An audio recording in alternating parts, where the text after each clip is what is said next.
All right, welcome, ladies and gentlemen. I am Paddo, and I am going to be bringing you a treat tonight. I'm going to be casting the Google Rumble tournament. We've been cruising along, going a couple weeks now. We're going to have GForces, the familiar team, which is going to be our blue team on the left-hand side, and on the other end, the purple team, the tomato-orange team, SG, I believe is what I'm naming them, or what they're called. I suggested Tomato Apocalypse. But whatever, I don't think they really wanted to go with that one. But as far as the standings are going, GeForce is actually doing pretty good right now, up in that top tier of standings, I do believe. But a pretty fearsome team lineup here, because any team with Tomato Orange is going to be a good one. Tomato Orange, a member of the AHGL A-League team that is going to be flying down to the finals for the AHGL at the end of April, and they'll be down there at the Red Bull Land Studios, fighting it out with Amazon for the top League of Legends spot. But looking across at both these teams, it should be a pretty good matchup. The bands that we didn't get to see here, because those aren't the real bands, were Caitlyn, Cassidon. Actually, these are the real bands. Caitlyn, Cassidon, Vayne, Fizz, Ezreal, TF. So one team decided that they hated all AD carries, and they wanted to put Tomato Orange maybe on something different, I guess, and they picked Tristana, which we're actually going to see Deba Mom, actually an old favorite of his, actually played a lot of ranked Tristana back in the day, actually should have that Firefighter Tristana skin, I do believe, when that does come out, so definitely experienced player on that. He's going to be going against a tough one. Tomato Orange, back when we did the original Google internal tournament, was a man beast, and a very strong player, one of the top players in that tournament. And so either way, his teams are going to be formable just off of that. As we look in here, Ponescone's going to be on his patented Rise, which he loves to be on. Be the Bunny going to be jungling that Amumu, which is a solid jungler to be right now. We might want to look for some invades potentially that could come through here, although they do have some CC. But we'll see how they really want to go in there, because there's a lot of really good response in CC coming back here. The other side from GForces on the blue team. But Taric Tristana, pretty standard lane. Not a huge fan of Taric anymore. But still can be very, very effective. And we're going to see Windowbeaker up in that top lane, rocking the Singe, which he does like to do. I remember Windowbeaker actually very familiar with Vlad as a champion. So he might be able to deal with Vlad pretty well. I remember originally when we were doing the internal Google Judgment tournament, I was actually looking at picking up Windowbeaker just because I knew he was a strong Vlad player, and I wanted him kind of in my AoE team comp. Look, on the other side, Tomato Orange's team, Varus actually a pretty tricky champion, and with the Leona, if they're able to catch those Zenith Blades out there, it could be lights out. That's a really potent lane. Varus, as long as he has mana and he can actually launch that hail of arrows and actually do a lot of good work in there and actually mitigate some of the healing that might come in from Taric.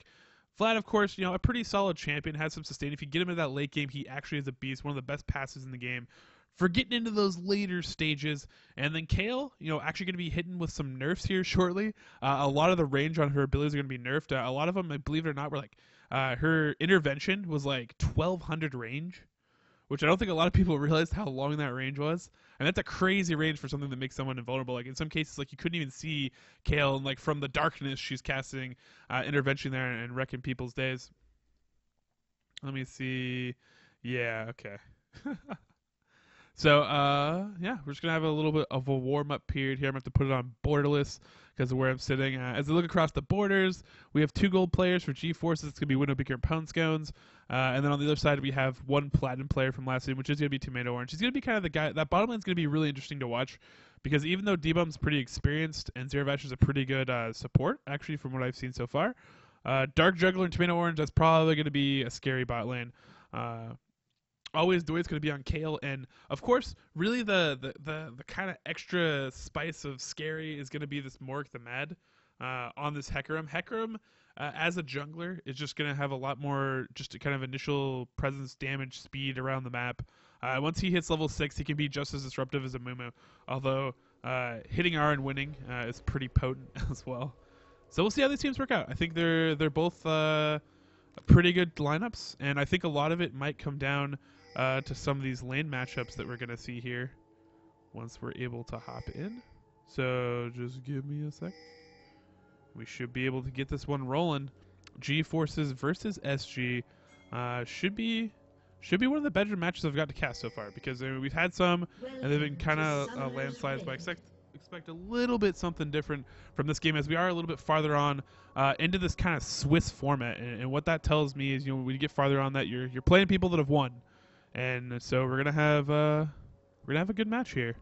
So it looks like both teams actually sending out a little bit early. Varus going to be checking on that top side, which is kind of interesting that they have him split off up there on that side. Typically, you would send your top laner up there just because if you naturally want to send him up, which means we might see some sort of shenanigans. Typically, you're not going to send Varus as the spot checker. Used to be Vlad, so very defensive posture, protecting this blue. Surprised that we don't see. I mean, again, like I said, there's a lot of CC, so they have a decent amount of protection, and that's all that GForces is going to be concerned with. GForces is only concerned with just getting their blue buff to Amumu and getting him a safe early start, and then they can let the rest fall from there. Because once you just ride out that Amumu, he just gets his main tank items, and you just dive in there, start doing work, and we'll see how that goes down as we see them actually just peel off here. So Varus going to actually rotate around here, and are we gonna? I think we're going to see Varus top Vlad Leona bottom.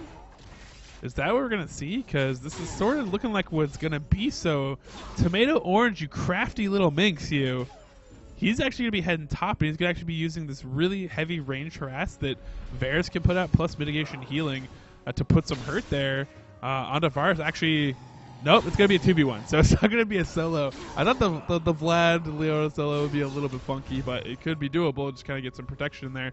But nope, we're going to see the 2v1 top. So Varus going to be out there early. That should be a tip-off, although they see him just by himself, but they should expect Leona to come up there pretty shortly.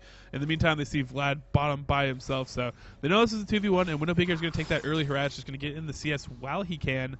But it'll be interesting for us to watch and see how the CS differs. I know Vlad can actually handle himself pretty well in the bot lane. Usually wants a free ride, but typically not going to get it. We see the nice harass there from Dark Juggler. Throwing some Zenith Blades out over the wall, and Mork the Mad already through his jungle very, very quickly, and looping around here, and might see some more pressure. That those three-man ganks at tower can be pretty strong here. We haven't seen him get too low here, and if we do look at Hecarim, I do not believe he is. Actually, no, he is set up for this if he really wants to, but it looks like he's going to check it on mid. It's a common path there, but they do have wards there, and actually you can see Singe placing that ward behind himself, so we can see if that does come in. A flip into the tower on a Tomato Orange. That is the secret sauce for Singed when he wants to do work there. Unfortunately, missing a little bit of CS as he tries to come out there, but overall not doing too bad at this point. And Jerda trying to throw out a little bit of damage, but both pressed right now. But I think Singed doing pretty well with this. He has an elixir where we see Vlad. The advantage is if you're expecting and you're going to be in the 2v1. The advantage is definitely in the fact that you come in having the pots already, and as we see here, Vlad's actually hasn't used any of his pots really, or maybe he has and he started just one ward there potentially, but I don't believe that is the case. We actually see Hecarim coming down into that bot lane, showing his face, and we might actually see Amumu come up for a lane gank if they're paying attention to where wards were kind of coming out there as Hecarim's poking in and out. That might be what they're calling for, and it looks like Amumu is going to come up that bot lane. And we'll see if they actually decide to go. No, he's just going to show himself. So they're just pressing. With Hecarim bottom and now rotating top, they're actually not going to have the help there. And Widowmaker going to get picked off for first blood. Just kind of not paying attention to the damage he was taking there. And that top tier is going to take a lot of heat. We see actually Rise splitting off here. Maybe thinking of what he actually wants to do at this point. But a lot of counter pressure going on that bot lane. Vlad not really going to be able to push him off. Doesn't have any CC. Or special move that he can actually do there to press that off, and there's the teleport top from Singe. Luckily, he has that in his toolkit, so we're not just going to see a fully collapsed tower come down at any point. As we look at CS, though, even though we've had these 2v1s and it's pretty relatively even, you can see the Tomato Orange just being a really solid mechanical player. Up a little bit on CS over Demon now at this point, which is not really a big deal. They're just pushing really, really hard and trying to push it as much as possible. Be the Bunny actually pretty low here. And here we're going to have Hecarim come in there. The stun right away. Be the Bunny needs to be careful with that red buff, but it looks like Demon going to be able to pick up kill, and they've popped in Jerda. The reset, going to get the slow even with the pool. Now the bear is going to be put up to try to protect himself. No stun's going to be able to go down there, and Jerda backed off underneath tower, but has a lot of health pods to charge himself up back up to be able to survive this one. So nice response there from Hecarim, but they didn't really have a lot to gauge on. It was just Hecarim, and as strong as Hecarim is, he's not that strong. Luckily for Tomato Orange, he actually was not dealing out damage there, so he didn't take a lot of turret hits, and he wasn't definitely the only one. You can see that volley spam coming in pretty heavy from him. Again, in the other advantage of those 2v1 lanes is you can go kind of the builds that you see here, where he has a Doran's Blade. As we see, different approach from Tomato Orange, but definitely something I would have liked to actually see possibly from him is that, you know, knowing that, well, I guess he didn't know that it was going to be 2v1. He was going to go boots, dodge volley. So yeah, again, that's just kind of one of those item matchup benefits of knowing you're in 2v1, but I don't think, I mean, they don't really have the advantage because if we look down here, bottom turret is down first for GForces. So even though they went this 2v1 gambit to try to mitigate Singe's potential maybe, overall it didn't work out completely in the best way, because even though Singe is down in CS right now at 16-22, it's not that big of a deal because they got the turret first, and it looks like they're not going to take it anytime soon, as we actually see D-Bum and crew running up here pretty quickly. So we might see him turn on the jets here, especially if Singe is able to hit 6 before D-Bum's able to get here. As we look here, his experience is pretty close, but now he's very, very low. Gonna see him blue pill out here. Might eat an arrow there. He's just gonna taunt it out right there. There's the flash in there. Not going to be able to get the grab, and we're going to see D-Bum go all in right now to try to get onto them, but not enough backup, not able to slow him down enough. Nice coverage by Dark Juggler, actually, with the Zenith Blade, just in case. Singe did really commit there, and a lot of stuff load in the coverage. Just to back him up out. And now at this point, GForces is actually ahead for all intents and purposes. We see Kale's actually rotated up as well. Amumu in the area, going to have the timer on that one. Going to be able to feed it to Rise when he does come over and try to pick this up. We're probably going to see Kale shove in response. Rise actually going some early mana regen and actually going to catch out Mork the Mad coming in here a little bit too greedy. They had the ward, saw him come all the way. Don't know where that call came from on their team, but definitely not worth it. Typically, if he was actually thinking about coming in on this one, maybe if he was just thinking to ward potentially, which I don't actually see a ward in there, and I don't see him placing ward. So no, just going in there to check, and unfortunately getting picked off, and that's really, really unfortunate for them at this point. Hecarim being behind, not a situation you want to be in at this point. Overall, farm-wise, not actually too far behind, but 2 deaths. Theme to the enemy, so far both to D-Bum. I mean, D-Bum's loving this right now versus Tomato Orange, because even though Tomato Orange has built up a 25 CS lead, that 1 kill actually means that they're pretty much both about even at this point. But with the turret advantage, I think that D-Bum actually has the advantage. With C. Leona going in there, they're not able to quite put on the damage. Tomato Orange actually a little bit low on mana, so he'd have to blow all his mana to put damage in there. As we see, D-Bum with that turret is actually 200 gold ahead, so D-Bum actually loving this position right now against Tomato Orange, a very, very strong AD opponent. So he has to like the way this is going, because again, that is the big strength right now, I'd have to believe, of their team. And what was kind of smart about what we saw is they didn't ban out like Kog'Maw or anything, but they ban out all the really easy to use, solid AD carries at this point, and a lot of the good hyper carries that might hurt them.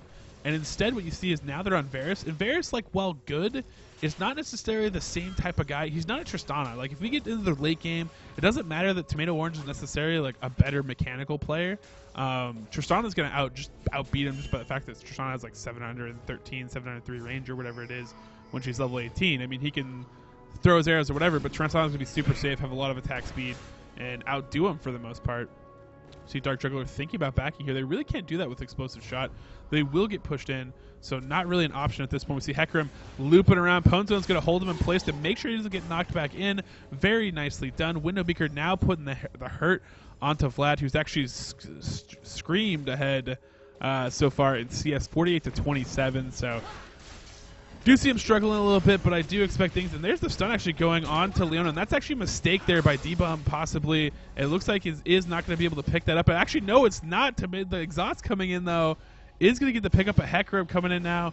Could be gold, as they are pretty low. The ult going to turn Zero Vash behind, and we are going to see Tomato Orange try to get that last hit in there, but the heal comes in, the stun outside of turret. So many member lows. There's the jump in. Out of mana now at this point. Leona all coming in to stop the pursuit, and D-Bum going to be sent away on this one right now. Not able to catch it in, but in comes Amumu. Level 60 ult, and that is going to be a triple kill. Happy birthday to you, GForces Amumu. That's the dream right there. Not going to be a triple kill, but going to be a double kill. Amumu living the dream. Be the bunny. That's the happiest moment in the world. 3 people low, and you get to walk up with level 6 and just hit R. Oh, be the buddy getting greedy. Mork the Mad picking up that kill. So Mork the Mad making up for some of those early mistakes there, getting a happy birthday of his own, getting a little gift right there. And but overall, the main point to look at though is just how much effectiveness this is having for Debum and crew. I mean, picking up only 1 assist up there, but still, you know, that CS lead. You know, if we just played this game out standard and we just had the lanes rolling as normal, we might be a different story. Looks like they're going to lose another turret top, and Kale's actually just going to back off out of this one. Doesn't actually want to go in there and play footsies at this point. Rise clearing out some waves. As we look in the mid lane, actually Rise ahead, which Kale is still a very strong champion. She's going to be potent. We're going to see her head towards that Nashor's Tooth. But Rise is one of those champions that if you're even with Rise, you're really not ahead. Like, Rise, just tankiness-wise, is pretty effective. But this is a pretty evenly matchup as far as APs go as you get further in the game. Both of them can carry pretty hard for their teams. And that intervention is going to become key in these later stages. I mean, it's probably going to change some team fights if used properly by Always Dult. And now we see Hecarim coming here again. The slow on there. Ult coming out from Hecarim. Ponestone's luckily still running away, though. They're getting way too deep here. Zamuma's coming in the backside. Stuns him underneath turret. And the intervention going to come in. Going to maybe be able to hit him, but it looks like no. Room Prison going to clean up that kill. And another one picked up, and here comes Tomato Orange. Caught up by Leona. Should be able to get him and picking up that red buff. That's going to be scary. Now Debum coming up here to back up this push onto mid. Vlad coming in as well. Not really the place he wants to be. A little bit late to the party this time, but his ult will be really effective if he decides to engage. And we do see a really low life Kale with no ult and no mana. Gonna have to back off out of this one.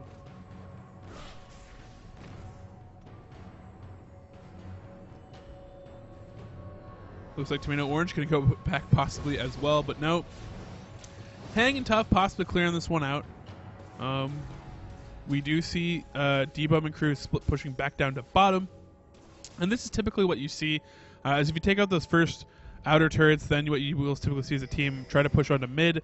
But we do see that SG is prepared for that, so they're actually not going to be caught out here. They're not going to be punished in that fashion. And now they're actually working on the Dragon. This is a pretty good call. Now, when GForces collapse on this, they do not have Singe because his teleport is down, and they actually have a split team. So if they go on one side really, really hard, they could pick this off. But we see Rise go in there. The Dragon is still up. No one's focusing on it, but a Mumu smites it. Nicely done. Curse of the Sad Mummy coming in, trying to follow someone up. Dark Juggler getting that season plate on, trying to get down the CC if he can. Vlad coming a little bit too late. Going to be able to put out some damage, but he's not high enough level to quite do what he needs to do here. And that's the quadra kill for Debum. And this is, I mean, this is Debum's day. I'm sorry. This is Debum's day. He gets to be up on kills, have his team rolling, gets to pick up a quadra kill there, and be up on Tomato Orange. Has to be happy again with the way this game is going right now. And now they're going to be able to push in here, take down this turret, and really props to them. I don't quite know what was going on with Hecarim, if something happened with his smite or what happened, but should have been able to smite a lot early, and Amumu just coming in there, getting off an amazing ult, catching a lot of members of Team SG, and being able to smite down that Dragon. I mean, that's a lot of punishment right now, and Windowbeaker just being that troll right there, luckily misses the Blight right there, and it's not able to get caught out underneath turret, otherwise it could be trouble for him, but he's going to be safe here. Windowbeaker trolling it up. That's what Singe does best. And he's only going to get more annoying as this game goes on. Vlad trying to work his way up to something. Hecarim's going to see him, but Hecarim's not going to be able to do anything to Singe. He's actually going to lose most of his life chasing here. If he really does, he actually puts off an ult.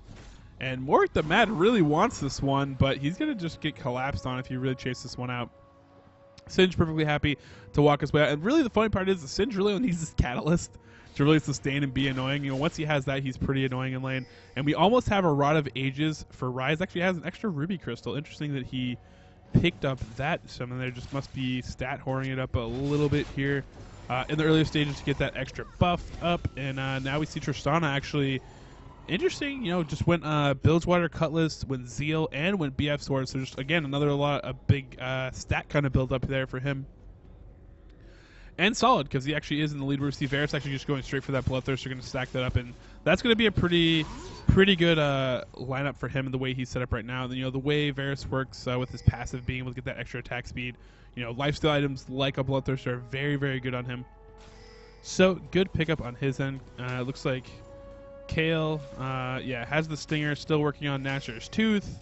Meanwhile, we do see the Ice Gauntlet rush, it looks like, on the side for Hecarim at this point. Going to try to get that slows in there with that spamming that Q. We see Vlad's also finished his revolver. Pretty much standard bread and butter for him. There's early Sightstone rushes by both teams, but a Ruby Sightstone actually for Zero Vash with the way this is going. Pretty much expected from him. D-Bump getting a little bit over aggressive here. Luckily, the slow didn't come right back out. And now on the full run, Leona trying to get in range for that ult. And Sin just doing work yet again. He's going to eat an ult from Vlad, but it's going to dissipate on him and actually not do that too much damage to him. He's actually just going to go back in on Mork the Mad, try to bait him out. Both numbers actually very, very low here. The slow could be good, just needs one last flip there. There's going to be the pool to dodge that, so neither one going to be able to go down. In the meantime, we see bottom is teamed up by 3, and they have a Mumu flanking on the left-hand side. This could be a lot of trouble for SG. If their good Mumu ult does come up, we could see a collapse onto that turret, but meanwhile, I guess it looks like he's just going to keep the pressure up, and really this is what you want. They can't I mean, you saw them donate 2 resources to top lane to try to stop Singe, and they can't do it at this point. So now they actually have a Mumu pushing mid, which they have to respond to, and this bottom push, which is actually really dangerous to turrets with D-Bump, and they can't really they can't do anything here. There's nothing they can really do to back them off, and there's going to be a nice ult in there, but there we see D-Bump go full in. The tank actually, we do see Taric going down, and now we see Pones goes in that back line, going to be able to pick up 2 kills. Back off out of this. There is minions still underneath this tower. They should be able to pick up this as well. We see Kale flanking down now. Mumu going to be left to his own devices. Another turret picked up by Window Beaker in the meantime. Can't really deal with him. There's the rocket jump away by D-Bump. And just nice aggression from the carries coming in for GForces right now. And 12-5, looking very, very good for them. Singe now teaming up with his buddy Be the Bunny.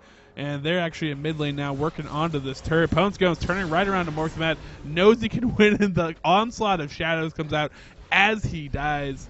And unless a bunch of Zeds popped out of that onslaught of shadows, wasn't going to have much of a chance there. Slow actually going over the head of Vlad right there. Luckily for him, not going to get goopy. He's going to be able to stand underneath turret and be pretty safe. But things not looking very good for SG at this point. They're down 9K.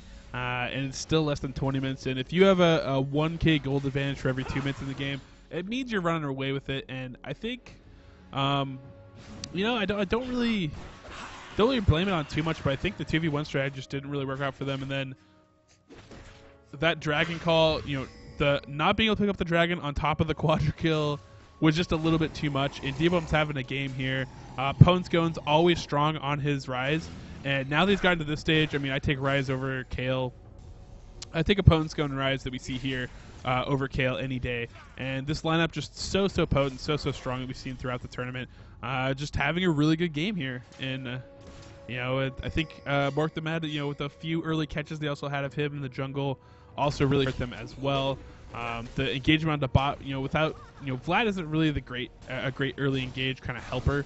So calling him down there early wasn't necessarily the best idea. Probably would call off that early gank and more just focus on having him go top if you really want to have that happen. So what we're seeing here is we're now going to see SG group up here, and they kind of need to make a play. The problem is they're running into a team that has a really tanky character in Rise. Although they catch D-Bomb, this is actually huge. They are going to be able to pick him off. The jump is not going to be enough. Amuma's going to go in now. The teleport down from Sin. She's going to get into those back lines. Will he be able to do enough? We see Rise still just chunking out that damage, trying to be that machine gun. Mork the Mad finally trades over, trying to do some work. They need to be able to pick up Varus. They are able to do it. Rise going to be able to eat through the enemy team, and now he's going to be able to pick it up. And that's kind of what I was talking about, is even with Singe split off, he can teleport in, but even if Singe didn't come in, still had a pretty potent lineup, except for the fact that Demon got picked off there. So luckily they were able to bring him in. That was exactly the move they needed, but they just needed Singe to not show up.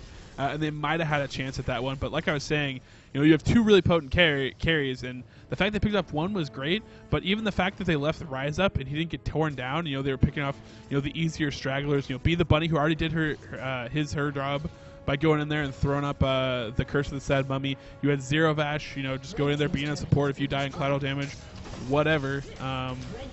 And ultimately, just a great execution here by GForces all the way out through. And Unfortunately, you know, trying to make a play there for SG, it looked pretty good. I think the catch that shot by Tomato Orange to catch D-Bum was really, really great. They got the shutdown there.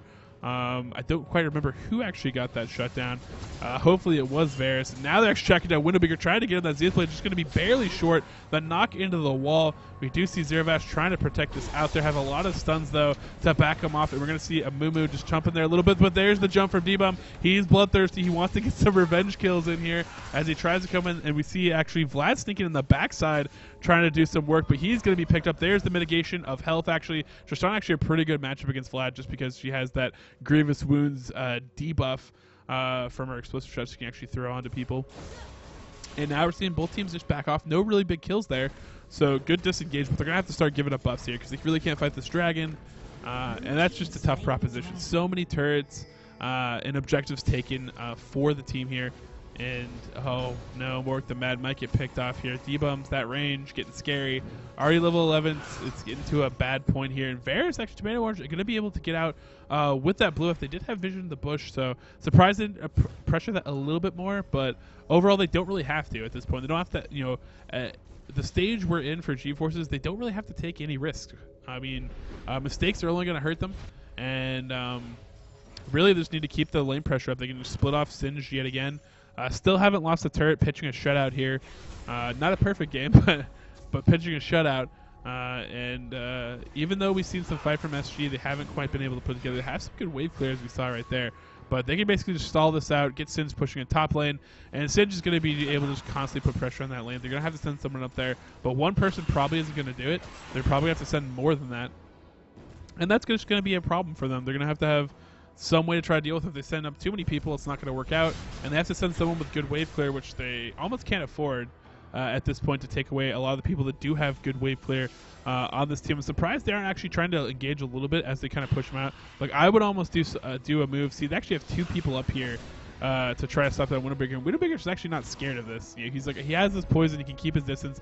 Now they split off too many people, and Demon's going to be able to come in here and get some damage on the Onslaught. Shadows actually misses. Ponestone's very, very tanky, not the person they want. Going to be able to flash out of this fight and get to safety. Singe now rotating, going to be able to flip Hecarim away.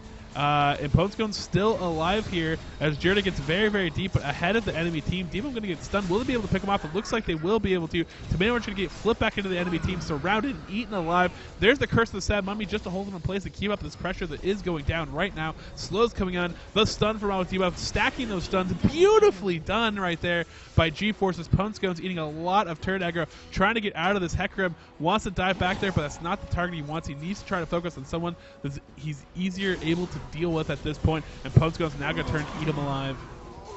Now he's out of turret range, and a Moo needed to be the target he actually needed to focus on. See, a Moo's going to make it out there with barely any life, and we might see the turret finally go down here, but there's so many people low at this point. If they home guards out, might be in a little bit of trouble from Vlad here if he does roar out quick enough, and Varus is coming in as well. So this is actually a very dangerous proposition. They can actually lose a lot of lives here if they don't just, you know, give it up right here and just back off. I think that it would be the correct choice for them going forward right now. And Ping's going down from both sides. Singe again split pushing up top, but everybody's really, really low. They need to go back. One thing they do need to watch out for is they need to do this quickly so that there isn't a Desperation Baron that does go down. That is one move that you could see from SG if they were all running out there very, very quickly. They would probably see it with that ward that's above Raise, though, so they would be able to react to this. Singe will have teleport, so he would be actually able to teleport if they had a ward there, but they don't. They have a ward up in the jungle, so you can sort of get there quicker that way. But they already have D-Bum out there. He would be able to poke down and keep them away. But really at this point, again, they just need another big push. The big engagement underneath tower, nah. I mean, it was okay, but I mean, these kind of got forced on them. They should have came in there, poked, reset outside of the turret. They probably would have been even more successful. I know Ponestone's lost most of his life actually in that team fight just from eating tower shots. And we see the slow coming in here right now to Dark Juggler, going to throw out that stun. But they're already in the backside. They're already caught. They're already in trouble. All going to have to be used on Kale just to keep her alive. Tomato Orange trying to put in some damage for her team right here. And Mork the Mad trying to run away, but is going to be caught right there. Jirda going to get stunned, and it's going to be followed up. Nice bandage toss from B the Bunny. Cleanse being used by Tomato Orange to try to back them off. But now this two-man not going to be able to fin about this. And really they just need to not be out there in the field, but they were. Now the full route is on. Flip Dark Juggler back. Throwing them to the Sharks. Going to be be torn into pieces, and it's just a frenzy right now for GForces. They are so far ahead they can do these moves and close out this game. And it's it's pretty one-sided at this point. SG really doesn't have a lot of outs or options. The best thing they can do at this point is probably pick a target and try to, for funsies, pick up a kill somewhere. Hits going down to Window Biggers coming in and out. Actually not running away. Is going to be able to be killed. Took a little bit too much damage there. Now D-Bum eating turn aggro. They don't want to do that. Be the bunny. Going to possibly be picked up. Throws out his Banish Toss. Not able to catch anywhere. Does get picked up. And now we see Hecarim trying to lead in here. But Hecarim's so squishy at this point. Picks up a vest, but a lot of the engagements he's been taking the damage from Pone's guns, and there's the slow out, and he has to turn, and D-Bum comes in there. He's going to be able to kill, and now we're going to see the follow-up right there, going to be eaten alive as well, just very low, and now the game started to turn around. There is some fight in this group. I think probably just some laziness ingredients coming in here from GForces. They can afford at this point. They can't afford too many more of those. They can probably afford about 3 more, so that's a lot, actually, before they're really in trouble. But for the most part, they just need to be a little bit smarter and not just fully tank turrets. It's hard at this point because when you get this far ahead and you're diving people this early stage, you're still thinking to yourself, oh, like we can be able to tank turrets and all this greatness. But really, they didn't have a lot of tankiness right then. And turrets have been buffed. They still do a lot of damage. Surprise! If you sit there and just take too many consecutive shots and you're already low, your effective health isn't that great. And yeah, just staying around a little bit too long and taking a few too many deaths and really focused on killing Tomato Orange right there. But if they team up here a little bit better, we see the pink ward coming in here. Would like to see an Oracles coming out for them since they are so far ahead. There's no reason they shouldn't. They see 2 bottom. They're actually going to start onto this Baron, and I don't think there's going to be able to be much that they can actually do to respond to this. We do see the Baron now with the tiers going to start to come down really quickly. They're not actually rotating over here. So this is going to be a Baron for GForces, and Hecarim not in the area. They're not going to actually have a chance to smite steal, so unless something really lucky happens, which I don't see, there's the slow over the wall, the 1 arrow. And with this Baron buff now they have the swagger to go and do whatever they want. They're actually going to catch Hecarim out in rotation, put a little bit of damage, already put him down to almost half health on his way out here, and that was just the big charge. The big charge is on. They can go actually tank the turret if they want to now. They have all their lanes pretty much pushing. Bot lane's going to be pushing. Top lane going to be trying to push at this point. We see them actually splitting up that way. That's a pretty good choice. I'd rather have Singe just split out at this point. He can easily do it, and he could take bottom. They're gonna have to send someone to defend that, otherwise creeps might actually do a decent amount of damage onto it. And now we see them start to press in here, and they can actually put some serious hurt on there. With this Baron, they have so much sustain. There's gonna have to be a big engage response if they actually want to try to stop this. Coming here from SG, and we see the poke coming in there. Tomato Orange trying to keep his spacing. Damage going down. We see the Onslaught Shadows come in. We see the Mummy ult in the background. Actually not catching a lot of people. They're able to turn this around. Turret is down now at this point, and we are going to see the tanks in the background trying to do some work. And now we see Vlad trying to get in there, trying to be able to catch off some people, but Demon's going to be able to get out, get enough distance. Pone's going to be able to tear down Tomato Orange, and that looks like it's going to be a wrap.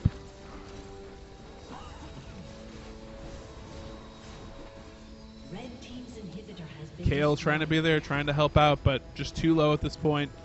Ult not used effectively to protect Tomato Orange if they could.